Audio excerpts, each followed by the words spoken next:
morning everybody. I am Pratibha KR, Assistant Professor of Economics. In the earlier class, I have already discussed about theories of income and employment. That too, classical theory of employment. Today I am going to concentrate on Keynesian theory of employment. Then in this theory,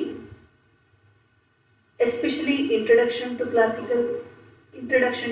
Keynesian theory, then what are the important features and assumptions of Keynesian theory.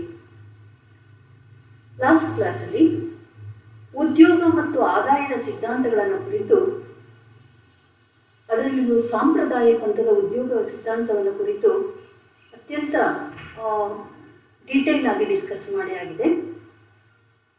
Then ಈ ಒಂದು ಸೆಷನಲ್ಲಿ JM ಕೇನ್ಸ್ ರವರ ಉದ್ಯೋಗ ಸಿದ್ಧಾಂತ, 20ನೇ ಶತಮಾನ ಕಂಡಂತಹ ಸುಪ್ರಸಿದ್ಧ ಮಹಾನ್ ಅರ್ಥಶಾಸ್ತ್ರಜ್ಞ JM ಕೇನ್ಸ್.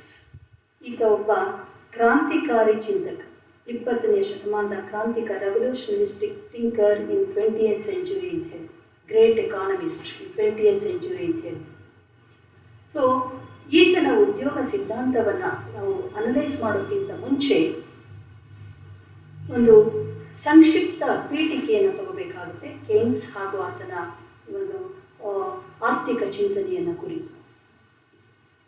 ಕೇನ್ಸ್ನ ಆರ್ಥಿಕ ಚಿಂತನೆಯೊಂದಿಗೆ ಅರ್ಥಶಾಸ್ತ್ರವನ್ನು ಅವಾಸ್ತವಿಕತೆಯ ಕಡೆಯಿಂದ ವಾಸ್ತವಿಕತೆಯ ಕಡೆ ಸೆಳೆದಂತಹ ಕೆಲಸ ಕೇನ್ಸನ ಆರ್ಥಿಕ ಚಿಂತನೆಯೊಂದಿಗೆ ಪ್ರಾರಂಭವಾಯಿತು ಎಂಬುದನ್ನು ನೋಡಿ.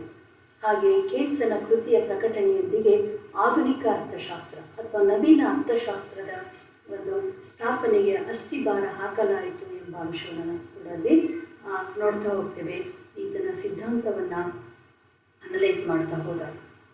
ಸೊ ಹಾಗೆಯೇ ಕೇನ್ಸನ ಉದ್ಯೋಗ ಸಿದ್ಧಾಂತದಲ್ಲಿ ಪ್ರಮುಖವಾಗಿ ಈತನ ಸುಪ್ರಸಿದ್ಧ ಗ್ರಂಥ the general theory on employment, interest and money. Shortly we can call it the general theory, ಸಾರ್ವತ್ರಿಕ ಮೀಮಾಂಸೆ.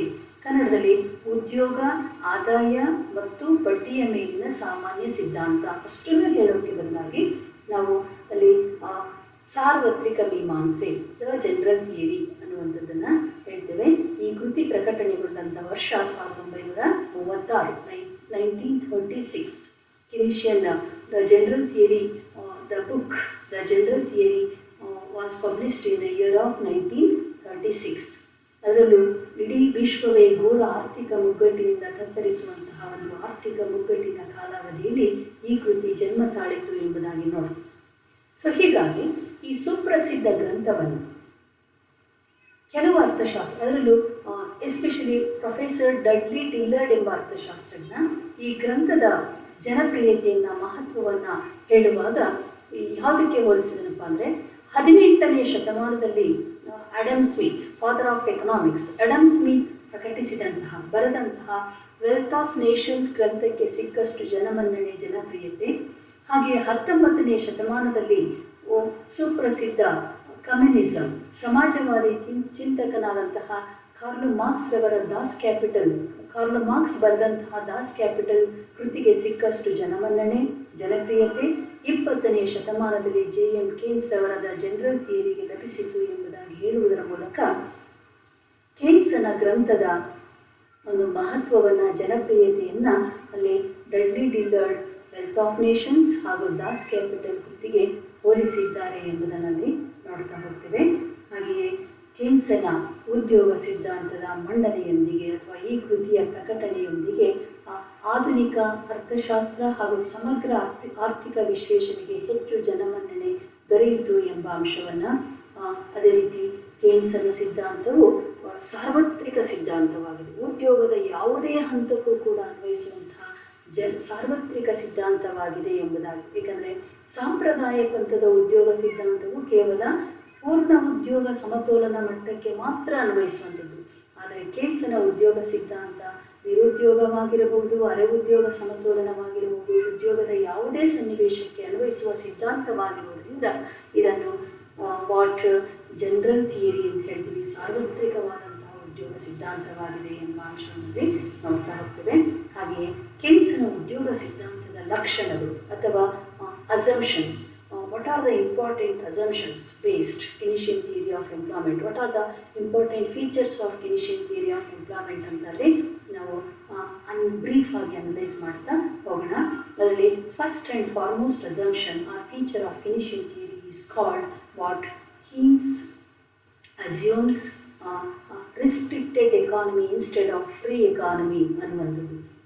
ಕೇನ್ಸ್ ಮುಕ್ತ ಉದ್ಯಮಕ್ಕೆ ಬದಲಾಗಿ ನಿರ್ಬಂಧಿತ ಉದ್ಯಮವನ್ನು ಅಥವಾ ನಿರ್ಬಂಧಿತ ಅರ್ಥವ್ಯವಸ್ಥೆ, ಮುಕ್ತ ಅರ್ಥವ್ಯವಸ್ಥೆಗೆ ಬದಲಾಗಿ ನಿರ್ಬಂಧಿತ ಅರ್ಥವ್ಯವಸ್ಥೆಯನ್ನು ಪ್ರತಿಪಾದಿಸಿದ್ದಾರೆ ಎಂಬ ಅಂಶವನ್ನು ನಾವಿಲ್ಲಿ ನೋಡೋಣ. ಇದನ್ನು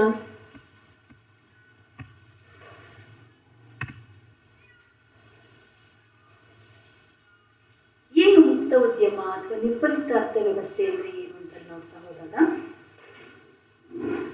ಸಾಂಪ್ರದಾಯವಾದಿಗಳು ಸರ್ಕಾರ ಕೇವಲ ರಕ್ಷಣಾ ಕಾರ್ಯಗಳನ್ನು ಮಾತ್ರ ನಿರ್ವಹಿಸಬೇಕು, ಯಾವುದೇ ಕಾರಣಕ್ಕೂ ಆರ್ಥಿಕ ಚಟುವಟಿಕೆಯಲ್ಲಿ ಹಸ್ತಕ್ಷೇಪ ಮಾಡಬಾರದು ಎಂಬುದಾಗಿ ಹೇಳ್ತಾರೆ. ಯಾಕಂದರೆ ಅವರ ಪ್ರಕಾರ ಆರ್ಥಿಕತೆಯಲ್ಲಿ ಯಾವುದೋ ಒಂದು ಶಕ್ತಿ ಇದೆ, ಇನ್ವಿಸಿಬಲ್ ಹ್ಯಾಂಡ್, ಕಾಣದ ಕೈ, ಮಾರ್ಕೆಟ್ ಮೆಕಾನಿಸಮ್, ಮಾರುಕಟ್ಟೆ ಯಂತ್ರ. ಸೊ ಈ ಮಾರ್ಕೆಟ್ ಮೆಕಾನಿಸಮ್ ಅಂಡ್ ಇನ್ವಿಸಿಬಲ್ ಹ್ಯಾಂಡ್ನ ಸಹಾಯದಿಂದ ಎಲ್ಲ ಆರ್ಥಿಕ ಚಟುವಟಿಕೆಗಳು ಸುಗಮವಾಗಿ ನಡ್ಕೊಂಡು ಹೋಗುತ್ತೆ, ನಿರುದ್ಯೋಗ ಉಂಟಾಗಲು ಸಾಧ್ಯವೇ ಇಲ್ಲ. ಯಾಕಂದರೆ there is an coordination between self interest and social interest. ಸ್ವಹಿತ ಮತ್ತು ಪರಹಿತಗಳಲ್ಲಿ ಸಾಮರಸ್ಯವಿದೆ, ಸಂಘರ್ಷ ಇಲ್ಲ. ಹಾಗಾಗಿ ತನಗೆ ತಾನೇ ಎಲ್ಲ ಆರ್ಥಿಕ ಚಟುವಟಿಕೆಗಳು ಸುಗಮವಾಗಿ ನಡ್ಕೊಂಡು ಹೋಗುತ್ತೆ. ನಿರುದ್ಯೋಗ ಇದ್ದರೂ ಕೂಡ ಮಾರುಕಟ್ಟೆ ಯಂತ್ರದ ಸಹಾಯದಿಂದ ತನಗೆ ತಾನೇ ನಿವಾರಣೆ ಆಗುತ್ತೆ. ಹಾಗಾಗಿ ಯಾವುದೇ ಕಾರಣಕ್ಕೂ ಸರ್ಕಾರ ಆರ್ಥಿಕ ಚಟುವಟಿಕೆಯಲ್ಲಿ ಹಸ್ತಕ್ಷೇಪ ಮಾಡಕೂಡದು ಎಂಬುದು ಅವರ ಅಭಿಪ್ರಾಯವಾಗಿತ್ತು. ಹಾಗಾಗಿ ಸಪೋಸ್ ಆರ್ಥಿಕ ಚಟುವಟಿಕೆಯಲ್ಲಿ ಮಧ್ಯ ಪ್ರವೇಶ ಮಾಡಿದರೆ ವ್ಯಕ್ತಿ ಸ್ವಾತಂತ್ರ್ಯಕ್ಕೆ ಧಕ್ಕೆ ಬರುತ್ತದೆ ಎಂಬುದು ಇವರ ಅಭಿಪ್ರಾಯವಾಗಿತ್ತು. ಸೊ ನಿರುದ್ಯೋಗವೇ ಇಲ್ಲ ಇಲ್ಲದಲ್ಲಿ ಒಂದು ಎಕಾನಮಿನಲ್ಲಿ ಆಟೋಮ್ಯಾಟಿಕ್ ಅಡ್ಜಸ್ಟ್ಮೆಂಟ್ ಇದೆ, ಕಾಣದ ಒಂದು ಫೋರ್ಸ್ ಇದೆ ಅಂತಾದಲ್ಲಿ ಸರ್ಕಾರ ಆದಷ್ಟು ತಟಸ್ಥ ಆರ್ಥಿಕ ನೀತಿಯನ್ನು ಅನುಸರಿಸಬೇಕು, ಫ್ರೀ ಎಕಾನಮಿ ಬೇಕು ಅನ್ನುವಂಥದ್ದು. ಅದೇ ರೀತಿ ಫಾರಿನ್ ಟ್ರೇಡು ಕೂಡ ಫ್ರೀ ಇರಬೇಕು ಅಂತ, ವಿದೇಶಿ ವ್ಯಾಪಾರವೂ ಕೂಡ ಸರ್ಕಾರ ಹಸ್ತಕ್ಷೇಪ ಮಾಡಬಾರ್ದು. There should not be any restrictions and control upon foreign trade ಅಂತ ಅಲ್ಲಿ ಹೇಳ್ತಾರೆ. ಆದರೆ JM ಕೇನ್ಸ್ ಮುಕ್ತ ಉದ್ಯಮಕ್ಕೆ ಬದಲಾಗಿ ನಿರ್ಬಂಧಿತ ಅರ್ಥವ್ಯವಸ್ಥೆಯನ್ನು ಪ್ರತಿಪಾದಿಸಿದ್ದಾರೆ. Instead of free economy Keynes advise restricted economy ಅಂತ ಹೇಳ್ತೀವಿ. ಅಂದರೆ ಕ್ಲೋಸ್ಡ್ ಎಕಾನಮಿ, ವಿದೇಶಿ ವ್ಯಾಪಾರವನ್ನು ಪರಿಗಣಿಸಿಲ್ಲ ಎಂಬುದಾಗಿ ಹೇಳ್ತೀವಿ. ಅದೇ ರೀತಿ ಅಭಿವೃದ್ಧಿ ಕಾರ್ಯಗಳು ಏನು ಕ್ಲಾಸಿಕಲ್ ಎಕಾನಮಿಸ್ಟ್ ಸರ್ಕಾರದ ಹಸ್ತಕ್ಷೇಪ ಅನಗತ್ಯ ಅಂತ ಹೇಳಿದ್ರು, ಆದರೆ ಕೇನ್ಸ್ ಸರ್ಕಾರದ ಹಸ್ತಕ್ಷೇಪ ಅತ್ಯಗತ್ಯ. ನಿರುದ್ಯೋಗವನ್ನು ಹೊಡೆದೋಡಿಸಲು, ಅಭಿವೃದ್ಧಿ ಕಾರ್ಯವನ್ನು ಕೈಗೊಳ್ಳಲು ಸರ್ಕಾರದ ಮುಂದಾಳತ್ವ, ಸರ್ಕಾರವು ಎಲ್ಲ ಆರ್ಥಿಕ ಚಟುವಟಿಕೆಯನ್ನು ಹಸ್ತಕ್ಷೇಪ ಮಾಡದ ಹೊರತು ಆರ್ಥಿಕ ಅಭಿವೃದ್ಧಿಯನ್ನು ಸಾಧಿಸಲು ಸಾಧ್ಯವಿಲ್ಲ. ನಿರುದ್ಯೋಗ ಸಾಮಾನ್ಯ ಸನ್ನಿವೇಶ. ಹಾಗಾಗಿ ನಿರುದ್ಯೋಗವನ್ನು ನಿವಾರಣೆ ಮಾಡಲು ಸರ್ಕಾರದ ಹಸ್ತಕ್ಷೇಪ ಅಗತ್ಯ. Governmental interference is very essential according to JM Keynes. ಹೀಗೆ ನಾನ್ ಗವರ್ನಮೆಂಟಲ್ ಇಂಟರ್ಫಿಯರೆನ್ಸ್ ಪಾಲಿಸಿನ ಇನ್ನು ಅಪೋಸ್ ಮಾಡಿ ಅಭಿವೃದ್ಧಿ ಕಾರ್ಯವು ಸರ್ಕಾರದ ಮುಂದಾಳತ್ವದಲ್ಲಿ ಇರಬೇಕು ಎಂಬುದನ್ನು ಒತ್ತಿ ಹೇಳ್ತಾರೆ. ಇದು important feature of Keynesian theory. Then ಕೇನ್ಸ್ನ ಉದ್ಯೋಗ ಸಿದ್ಧಾಂತವನ್ನು ನಾವು ಅನಲೈಸ್ ಮಾಡ್ತಾ ಹೋದಾಗ ಮತ್ತೊಂದು ಪ್ರಮುಖವಾದ ಲಕ್ಷಣ ಹಾಗೂ ಕಲ್ಪನೆ ಅಂತಂದರೆ ಕೇನ್ಸ್ನ ಅರ್ಥಶಾಸ್ತ್ರವು ಅಲ್ಪಾವಧಿಯ ಅರ್ಥಶಾಸ್ತ್ರವಾಗಿದೆ. Keynesian economics is called short run economics ಅಂತ ಹೇಳ್ತೀವಿ. Short run economics means Keynes has given too much importance to short run problems. Keynes has given too much importance to short run problem. He analyzed short run problem instead of giving importance to long run problems. Keynes ಏನು ಹೇಳ್ತಾರಪ್ಪ, in long run we are all dead. ದೀರ್ಘಾವಧಿಯಲ್ಲಿ ನಾವೆಲ್ಲರೂ ಸಾವನ್ನಪ್ಪುತ್ತೇವೆ. ಹಾಗಾಗಿ ದೀರ್ಘಾವಧಿಯ ಬಗ್ಗೆ ತಲೆ ಕೆಡಿಸಿಕೊಳ್ಳುವುದು ಬೇಡ. We have to analyze short run problem ಅಂತ ಹೇಳೋದ್ರ ಮೂಲಕ ಆರ್ಥಿಕ ಸಮಸ್ಯೆಗಳನ್ನು ಅಲ್ಪಾವಧಿಗೆ ಸಂಬಂಧಪಟ್ಟಂತೆ ಅನಲೈಸ್ ಅನಲೈಸ್ ಮಾಡಿರುವಂಥದ್ದನ್ನು ನಾವು ನೋಡ್ತೇವೆ. ಆದರೆ ಕ್ಲಾಸಿಕಲ್ ಎಕಾನಮಿಸ್ಟು ದೀರ್ಘಾವಧಿಗೆ ಹೆಚ್ಚು ಇಂಪಾರ್ಟೆನ್ಸ್ ಕೊಟ್ಟರು, ಆದರೆ ಕೇನ್ಸ್ ಅಲ್ಪಾವಧಿಗೆ ಹೆಚ್ಚು ಮಹತ್ವವನ್ನು ನೀಡಿದ್ದಾನೆ. ಹಾಗಾಗಿ ಕೇನ್ಸನ ಅರ್ಥಶಾಸ್ತ್ರವನ್ನು, ಕೇನ್ಸನ ಸಿದ್ಧಾಂತವನ್ನು ಅಲ್ಪಾವಧಿಯ ಅರ್ಥಶಾಸ್ತ್ರ ಎಂಬುದಾಗಿ ಪರಿಗಣಿಸಲಾಗಿದೆ. ಹೀಗೆ ಹಾಗೆಯೇ ಈ ಥರ ಸಿದ್ಧಾಂತದ ಮತ್ತೊಂದು ಲಕ್ಷಣ ಅಂತಂದರೆ ಇವರ ಸಿದ್ಧಾಂತದಲ್ಲಿ ಹೂಡಿಕೆಗೆ ಅತ್ಯಧಿಕ ಮಹತ್ವವನ್ನು ಕಲ್ಪಿಸಲಾಗಿದೆ. Keynes has given too much importance to the role of investment function. ಹೂಡಿಕೆಯ ಕಾರ್ಯಕ್ಕೆ ಹೆಚ್ಚಿನ ಮಹತ್ವವನ್ನು ನೀಡಿದ್ದಾರೆ. ಅತ್ಯಧಿಕ ಪ್ರಮಾಣದ ಹೂಡಿಕೆಯಾಗದ ಹೊರತು ನಿರುದ್ಯೋಗವನ್ನು ಹೊಡೆದೋಡಿಸಲು ಸಾಧ್ಯವಿಲ್ಲ, ಉದ್ಯೋಗ ಮಟ್ಟವನ್ನು ಹೆಚ್ಚಿಸಲು ಸಾಧ್ಯವಿಲ್ಲ. ರಾಷ್ಟ್ರೀಯ ಆದಾಯ, ತಲಾದಾಯ ಹೆಚ್ಚಾಗಿ ಅಭಿವೃದ್ಧಿ ಕಾರ್ಯ ನೆರವೇರಬೇಕಾದರೆ ಆರ್ಥಿಕತೆಯ ಎಲ್ಲ ರಂಗಗಳಲ್ಲಿ ಹೂಡಿಕೆಯಾಗಬೇಕು. ಅಧಿಕ ಹೂಡಿಕೆಯು ನಿರುದ್ಯೋಗಕ್ಕೆ ಸಿದ್ಧೌಷಧ ಎಂದು ಹೇಳುವ ಮೂಲಕ ಹೂಡಿಕೆಗೆ ಮಹತ್ವದ ಪಾತ್ರವನ್ನು ಕಲ್ಪಿಸಿದ್ದಾರೆ ಈಗ ತನ್ನ ಉದ್ಯೋಗ ಸಿದ್ಧಾಂತದಲ್ಲಿ. So too much importance for investment function ಅನ್ನುವಂಥ ಅಂಶವನ್ನು ನಾವಿಲ್ಲಿ ನೋಡ್ತೇವೆ. ಹಾಗೆಯೇ ಈತನ ಉದ್ಯೋಗ ಸಿದ್ಧಾಂತದ ಮತ್ತೊಂದು ಪ್ರಮುಖವಾದಂತಹ ಲಕ್ಷಣದಲ್ಲಿ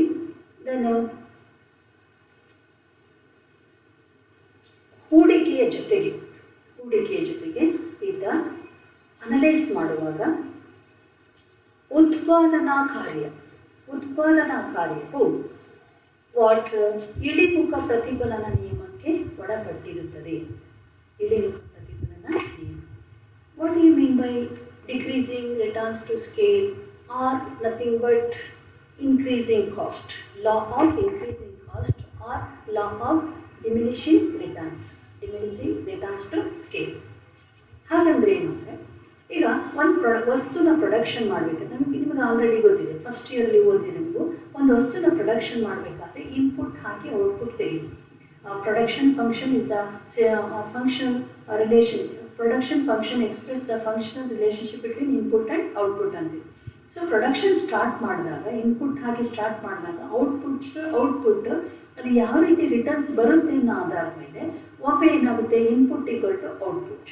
ಒಮ್ಮೆ inputs are greater than the output, ಮತ್ತೊಮ್ಮೆ inputs are lesser than the output. Okay, so ಹೀಗೆ ಸಾಮಾನ್ಯವಾಗಿ ಕೃಷಿಯಲ್ಲಿ ಅಗ್ರಿಕಲ್ಚರ್ ಸೆಕ್ಟಾರಲ್ಲಿ ಇಳಿಮುಖ ಪ್ರತಿಫಲನ ನಿಯಮ ಅಂದರೆ ಹೆಚ್ಚು ಇನ್ಪುಟ್ ಹಾಕ್ತೀವಿ, ಬರುವಂಥ ಔಟ್ಪುಟ್ ಕಡಿಮೆ. ಸೊ ಹಾಗಾಗಿ ಅಲ್ಲಿ ಈತ ಕಲ್ಪನೆ ಮಾಡ್ಕೊಂಡಿರೋದೇನಪ್ಪ ಅಂದರೆ ಉತ್ಪಾದನಾ ಕಾರ್ಯವು ಇಳಿಮುಖ ಪ್ರತಿಫಲನ ನಿಯಮಕ್ಕೆ ಒಳಪಟ್ಟಿರುತ್ತದೆ ಎಂಬುದಾಗಿ ಕಲ್ಪಿಸಿಕೊಂಡಿದ್ದಾರೆ. ಇದು ಮತ್ತೊಂದು ಪ್ರಮುಖವಾದಂತಹ ಕಲ್ಪನೆ. ಸೊ ಇಳಿಮುಖ ಪ್ರತಿಫಲನ ನಿಯಮ ಅಂದರೆ inputs are greater than the outputs or output are lesser than the input. ಅಂದರೆ ಹೆಚ್ಚು ಹಾಕ್ತೇವೆ, ಬರುವಂಥ ಔಟ್ಪುಟ್ ಕಡಿಮೆ. ಸೊ ಇದನ್ನು ಇನ್ನೊಂದು ರೀತಿ ಕಾಸ್ಟ್ ಅಂತ ಹೇಳಬೇಕು ಅಂದರೆ ಏರಿಕೆಯ ವೆಚ್ಚದ ನಿಯಮ, ಇನ್ಕ್ರೀಸಿಂಗ್ ಕಾಸ್ಟ್. ಅಂದರೆ ಹೆಚ್ಚು ಇನ್ಪುಟ್ ಹಾಕಿ ಕಡಿಮೆ ಔಟ್ಪುಟ್ ತಂದಾಗ ಕಾಸ್ಟ್ ಏನಾಗುತ್ತೆ, ಹೆಚ್ಚಾಗುತ್ತೆ. ಸೊ ಹೀಗೆ ಏರಿಕೆಯ ವೆಚ್ಚದ ನಿಯಮ ಅಂತಲೂ ಕೂಡ ಇದನ್ನು ಹೇಳ್ತೇವೆ. ಹಾಗೆಯೇ ಇದು ಲಾ ಆಫ್ ಡಿಮಿನಿಷಿಂಗ್ ರಿಟರ್ನ್ಸ್ ಅನ್ನುವಂಥ ಅಂಶ. ಸೊ ಕೇನ್ಸನ ಉದ್ಯೋಗ ಸಿದ್ಧಾಂತದ ಮತ್ತೊಂದು ಪ್ರಮುಖವಾದಂತಹ ಕಲ್ಪನೆ ಅರೆ ಉದ್ಯೋಗ ಸಮತೋಲನ. ಅವರೇನಂದ್ರು, ಸಂಪ್ರದಾಯವಾದಿಗಳು ಪೂರ್ಣ ಉದ್ಯೋಗ ಸಮತೋಲನ ಹೇಳಿದರು. ಆದರೆ ಕೇನ್ಸನ ಉದ್ಯೋಗ ಸಿದ್ಧಾಂತದ ಅತ್ಯಂತ ಪ್ರಮುಖವಾದಂಥ ಲಕ್ಷಣ ಅರೆ ಉದ್ಯೋಗ ಸಮತೋಲನ, ಎಕ್ಸಿಸ್ಟೆನ್ಸ್ ಆಫ್ ಇನ್ವಾಲಂಟರಿ ಅನ್ಎಂಪ್ಲಾಯ್ಮೆಂಟ್ ಅಂತ. ಎಕ್ಸಿಸ್ಟೆನ್ಸ್ ಆಫ್ ಇನ್ವಾಲಂಟರಿ ಅನ್ಎಂಪ್ಲಾಯ್ಮೆಂಟ್ ಅಂತ. ಏನು ಎಕ್ಸಿಸ್ಟೆನ್ಸ್ ಆಫ್ ಇನ್ವಾಲಂಟರಿ ಅನ್ಎಂಪ್ಲಾಯ್ಮೆಂಟ್, ಅರೆ ಉದ್ಯೋಗ ಸಮತೋಲನ ಅಂದರೆ, ಈಗ ನಿರುದ್ಯೋಗದಲ್ಲಿ ಎರಡು ವಿಧ, ಐಚ್ಛಿಕ ನಿರುದ್ಯೋಗ ಮತ್ತು ಅನೈಚ್ಛಿಕ ನಿರುದ್ಯೋಗ. ಏನು ಐಚ್ಛಿಕ ನಿರುದ್ಯೋಗ ಅಂದರೆ ಸ್ವ ಇಚ್ಛೆಯ ನಿರುದ್ಯೋಗ, ವ್ಯಕ್ತಿ ತಾನೇ ಇಷ್ಟಪಟ್ಟು ನಿರುದ್ಯೋಗಿ ಆಗುವಂಥದ್ದನ್ನು ಐಚ್ಛಿಕ ನಿರುದ್ಯೋಗ ಅಂತೀವಿ. ಅಂದರೆ he can get sufficient employment opportunities but he don't want to work.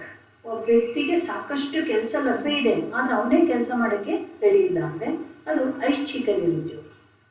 ಅನೈಚ್ಛಿಕ ನಿರುದ್ಯೋಗ ಅಂದ್ರೇನು, ನಾನು ಕೆಲಸ ಮಾಡೋಕ್ಕೆ ರೆಡಿ ಇದ್ದೀನಿ, ಆದರೆ ಉದ್ಯೋಗಾವಕಾಶಗಳು ಲಭ್ಯ ಇಲ್ಲ. I am ready to work but I can't get sufficient employment opportunities ಅಂತಂದರೆ ಅದು ಇನ್ವಾಲಂಟರಿ ಅನ್ಎಂಪ್ಲಾಯ್ಮೆಂಟ್. ಸೊ ನಿರುದ್ಯೋಗದಲ್ಲಿ ಎರಡು ರೀತಿ ನೋಡ್ರಿ, ಐಚ್ಛಿಕ ನಿರುದ್ಯೋಗ ಮತ್ತು ಅನೈಚ್ಛಿಕ ನಿರುದ್ಯೋಗ. ಓಕೆ, ಆದರೆ ಸಾಂಪ್ರದಾಯವಾದಿಗಳು ಏನು ಹೇಳ್ತಾರೆ, ಆರ್ಥಿಕತೆಯಲ್ಲಿ according to classical economist, in economy we can see voluntary unemployment but we can't see involuntary unemployment.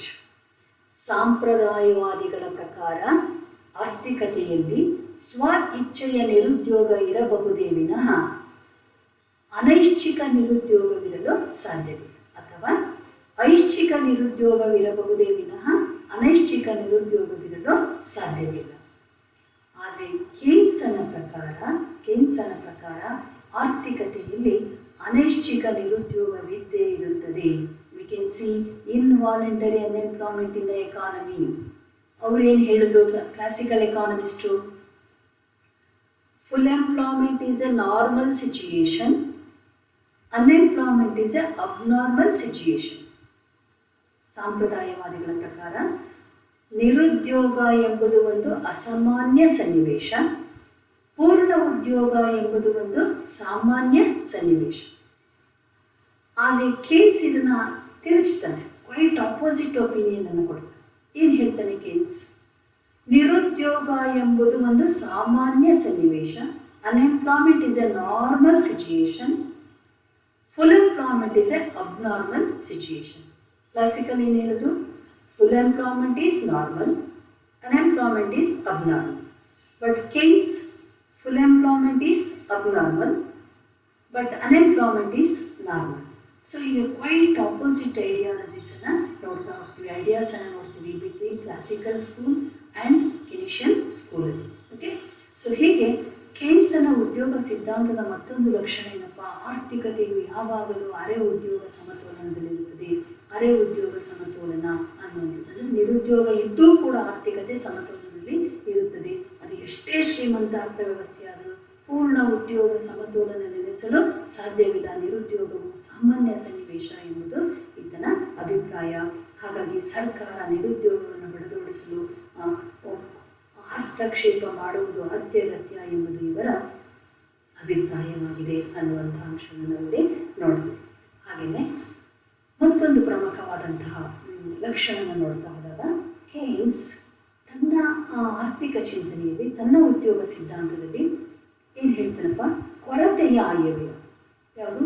Deficit finance, deficit budget. ಈಗ ನಿಮ್ಗೆ ಆಲ್ರೆಡಿ ಬಜೆಟ್ ಅಂದರೆ ಏನು ಅಂತ ಎಲ್ಲೋ ಕ್ಲಾಸ್ ಮಾಡುವಾಗ ಹೇಳಿರ್ತೇವೆ. Budget means it is a systematic record of income and expenditure of the government, particularly in a year. ಒಂದು ವರ್ಷದ ಅವಧಿಯಲ್ಲಿ ಸರ್ಕಾರದ ಆದಾಯ ಮತ್ತು ವೆಚ್ಚವನ್ನು ಕುರಿತಾದ ಪಟ್ಟಿಗೆ, ಒಂದು ವರ್ಷಕ್ಕೆ ಸಂಬಂಧಪಟ್ಟಂತೆ ಸರ್ಕಾರದ ಆದಾಯ ಮತ್ತು ವೆಚ್ಚವನ್ನು ಕುರಿತಾದ ಪಟ್ಟಿಗೆ ಆಯವ್ಯಯ. ಓಕೆ, ಸೊ ಇದರಲ್ಲಿ 3 ವಿಧ ಹೇಳಿದ್ರು: ಹೆಚ್ಚುವರಿ ಆಯವ್ಯಯ, ಕೊರತೆಯ ಆಯವ್ಯಯ ಮತ್ತು ಸಮತೋಲನ ಆಯವ್ಯಯ. ಹೆಚ್ಚುವರಿ ಅಂದರೆ ಏನು? What you mean by surplus budget? When governmental revenue exceeds its income or income is greater than the expenditure. ಸರ್ಕಾರ ಹೆಚ್ಚು ಆದಾಯ ಇದೆ ಆದರೆ ವೆಚ್ಚನ ಕಡಿಮೆ ಮಾಡಿ, ಅದನ್ನು ಸರ್ಪ್ಲಸ್ ಬಜೆಟ್ ಅಂತ. ಆಗ deficit means what? expenditure is greater than the income. When governmental expenditure exceeds its income, ಸರ್ಕಾರದ ಆದಾಯಕ್ಕಿಂತ ವೆಚ್ಚ ಹೆಚ್ಚಾದರೆ ಅದನ್ನು ಹೆಚ್ಚುವರಿ ಆಯವ್ಯಯ ಅಂತ ಹೇಳೋದು. ಸಮತೋಲನ ಆಯವ್ಯಯ ಅಂದ್ರೇನು? ಇನ್ಕಮ್ ಈಕ್ವಲ್ ಟು ಎಕ್ಸ್ಪೆಂಡಿಚರ್, ಆದಾಯವು ವೆಚ್ಚಕ್ಕೆ ಸಮನಾಗಿದೆ. ಸೊ 3 ವಿಧ ನೋಡ್ರಿ. ಅದರಲ್ಲಿ ಕ್ಲಾಸಿಕಲ್ ಎಕಾನಮಿಸ್ಟ್ ನಾವು ಈಗಾಗಲೇ ನೋಡಿರುತ್ತೆ, ಸರ್ಕಾರದ ಹಸ್ತಕ್ಷೇಪ ಬೇಡ ಅಂತ ಹೇಳಿ, ಸರ್ಕಾರ ಆದಷ್ಟು ಕಡಿಮೆ ಕೆಲಸ ಮಾಡಬೇಕು, ಕೇವಲ ರಕ್ಷಣಾ ಕಾರ್ಯ ಮಾತ್ರ ಮಾಡಬೇಕು, ತಟಸ್ಥವಾಗಿರಬೇಕು, ಇಂಟರ್ಫಿಯರ್ ಆಗಬಾರ್ದು ಹೇಳು. ಸೊ ಹಾಗಾಗಿ ಅವ್ರು ಏನು ಮಾಡೋದು, ಸರ್ಕಾರ ಯಾವಾಗಲೂ ಹೆಚ್ಚುವರಿ ಆಯವ್ಯಯವನ್ನು ಮಂಡಿಸಬೇಕು, ಯಾವುದೇ ಕಾರಣಕ್ಕೂ ಕೊರತೆಯ ಆಯವ್ಯಯವನ್ನು ಮಂಡಿಸಬಾರದು ಅನ್ನೋದು ಸಾಂಪ್ರದಾಯವಾದಿಗಳ ಅಭಿಪ್ರಾಯವಾಗಿತ್ತು. ಓಕೆ, ಹಾಸಿಗೆ ಇದ್ದಷ್ಟು ಕಾಲು ಚಾಚು ಎಂಬ ತತ್ವಕ್ಕೆ ಬದ್ಧವಾಗಿರಬೇಕು ಸರ್ಕಾರ. ತನಗೆ ಎಷ್ಟು ಇನ್ಕಮ್ ಇದೆಯೋ ಅಷ್ಟು ಖರ್ಚು ಮಾಡಬೇಕು. ಅನಗತ್ಯವಾಗಿ ಹೆಚ್ಚು ಖರ್ಚು ಮಾಡೋದು, ಮತ್ತೆ ಆ ಖರ್ಚನ್ನು ತುಂಬಿಕೊಳ್ಳೋಕ್ಕೆ ಜನರ ಮೇಲೆ ಟ್ಯಾಕ್ಸ್ ಟ್ಯಾಕ್ಸ್ ಹಾಕೋದು, ಹೀಗೆ ಮಾಡಿದ್ರೆ ವ್ಯಕ್ತಿ ಸ್ವಾತಂತ್ರ್ಯಕ್ಕೆ ಧಕ್ಕೆ ಬರುತ್ತದೆ.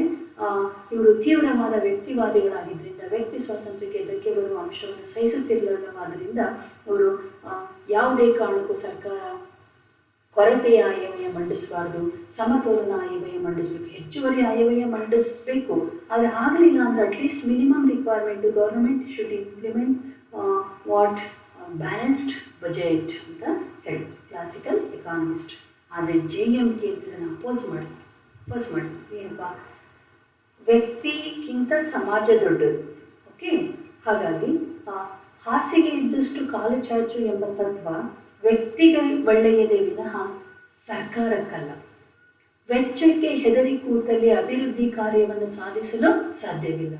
ಸೊ ಹಾಗಾಗಿ ನಿರುದ್ಯೋಗವನ್ನು ಹೊಡೆದೋಡಿಸಲು, ಆರ್ಥಿಕಾಭಿವೃದ್ಧಿಯನ್ನು ಸಾಧಿಸಲು ಸರ್ಕಾರ government should spend more to achieve economic development according to JM Keynes. ಕೇನ್ಸನ ಪ್ರಕಾರ ಸರ್ಕಾರ ತನ್ನ ಶಕ್ತಿ ಮೀರಿ ಖರ್ಚು ಮಾಡಬೇಕು, ನಿರುದ್ಯೋಗವನ್ನು ಹೊಡೆದೋಡಿಸಲು, ಆರ್ಥಿಕಾಭಿವೃದ್ಧಿಯನ್ನು ಸಾಧಿಸಲು, ತಳಾದಾಯ ಹಾಗೂ ರಾಷ್ಟ್ರೀಯ ಆದಾಯವನ್ನು ಹೆಚ್ಚಿಸಲು. ಸೊ ಹಾಗಾಗಿ ಹಾಸಿಗೆ ಇದ್ದಷ್ಟು ಕಾಲು ಚಾಚು ಎಂಬ ತತ್ವ ವ್ಯಕ್ತಿಗಳಿಗೆ ಒಳ್ಳೆಯದೇ ವಿನಃ ಸರ್ಕಾರಕ್ಕೆ ಅಲ್ಲ. ವ್ಯಕ್ತಿಗಿಂತ ಸಮಾಜ ದೊಡ್ಡದು. ಹಾಗಾಗಿ ಸರ್ಕಾರವು ಯಾವುದೇ ಕಾರಣಕ್ಕೂ ಹೆಚ್ಚುವರಿ ಆಯವ್ಯಯವನ್ನು ಮಂಡಿಸಬಾರದು, ಕೊರತೆಯ ಆಯವ್ಯಯವನ್ನು ಒಂದು ಅಭಿವೃದ್ಧಿಯ ಅಸ್ತ್ರವನ್ನಾಗಿ ಬಳಸಬೇಕು ಎಂದು ಹೇಳುವುದರ ಮೂಲಕ ಕೇನ್ಸ್ ತನ್ನ ಉದ್ಯೋಗ ಸಿದ್ಧಾಂತದಲ್ಲಿ ಕೊರತೆಯ ಹಣಕಾಸಿಗೆ ಹೆಚ್ಚಿನ ಪ್ರಾಮುಖ್ಯತೆಯನ್ನು ನೀಡಿದ್ದಾನೆ. ಹಾಗೆಯೇ ಕೇನ್ಸನ ಒಂದು ಉದ್ಯೋಗ ಸಿದ್ಧಾಂತದಲ್ಲಿ ಚೀಫ್ ಮನಿ ಪಾಲಿಸಿ ಅನ್ನುವಂಥ ಕಾನ್ಸೆಪ್ಟನ್ನು ಕೂಡ ನೋಡಿದ್ವಿ. ಚೀಫ್ ಮನಿ ಪಾಲಿಸಿ ಅಂತಂದರೆ in his theory ಕೇನ್ಸ್ gave money specially an important role in the determination of employment and output in the economic system as a whole ಅನ್ನುವಂಥದ್ದು. ಅದೇ ರೀತಿ ಒಂದು cheap money policy and dear money policy ಅಂತ ಎರಡು ನೀತಿಯನ್ನು ನೋಡೋದು. ಹೌದಾ? ಏನು ಚೀಪ್ ಮನಿ ಪಾಲಿಸಿ ಅಂತಂದರೆ ರೇಟ್ ಆಫ್ ಇಂಟ್ರೆಸ್ಟನ್ನು ರೆಡ್ಯೂಸ್ ಮಾಡುವುದು. ಡಿಯರ್ ಮನಿ ಪಾಲಿಸಿ ಅಂದರೆ ರೇಟ್ ಆಫ್ ಇಂಟ್ರೆಸ್ಟನ್ನು ಹೆಚ್ಚು ಮಾಡುವುದು. So Reserve Bank RBI Reserve Bank follows cheap money policy ಅಂದರೆ ಬ್ಯಾಂಕ್ ರೇಟನ್ನು ಕಡಿಮೆ ಮಾಡುತ್ತೆ, ಆಗ ಬಡ್ಡಿ ಕಡಿಮೆ ಆಗುತ್ತೆ. RBI is following dear money policy, ದುಬಾರಿ ಹಣದ ನೀತಿಯನ್ನು ಅನುಸರಿಸ್ತಾ ಇದ್ರೆ ಬ್ಯಾಂಕ್ ರೇಟನ್ನು ಹೆಚ್ಚು ಮಾಡುತ್ತೆ, ಆಗ ಬಡ್ಡಿ ಹೆಚ್ಚಾಗುತ್ತೆ. ಬಟ್ ಇಲ್ಲಿ ಕೇನ್ಸ್ ನಿರುದ್ಯೋಗವನ್ನು ಹೊಡೆದೋಡಿಸಲು, ಆರ್ಥಿಕಾಭಿವೃದ್ಧಿಯನ್ನು ಸಾಧಿಸಲು ಹೇಗೆ ಸರ್ಕಾರ ಕೊರತೆಯ ಹಣಕಾಸನ್ನು ಮಂಡಿಸಬೇಕು ಅಂದರು, ಹಾಗೆಯೇ ಈತ RBI ತನ್ನ ಮಾನಿಟರಿ ಪಾಲಿಸಿನಲ್ಲಿ ಚೀಪ್ ಮನಿ ಪಾಲಿಸಿನ ಫಾಲೋ ಮಾಡಬೇಕು ಹೇಳ್ತಾನೆ. ಅಗ್ಗದ ಹಣದ ನೀತಿಯನ್ನು ಅನುಸರಿಸಬೇಕು. ಯಾಕೆ ಅಂತಂದರೆ ಬ್ಯಾಂಕ್ ರೇಟ್ ಕಡಿಮೆ ಆದರೆ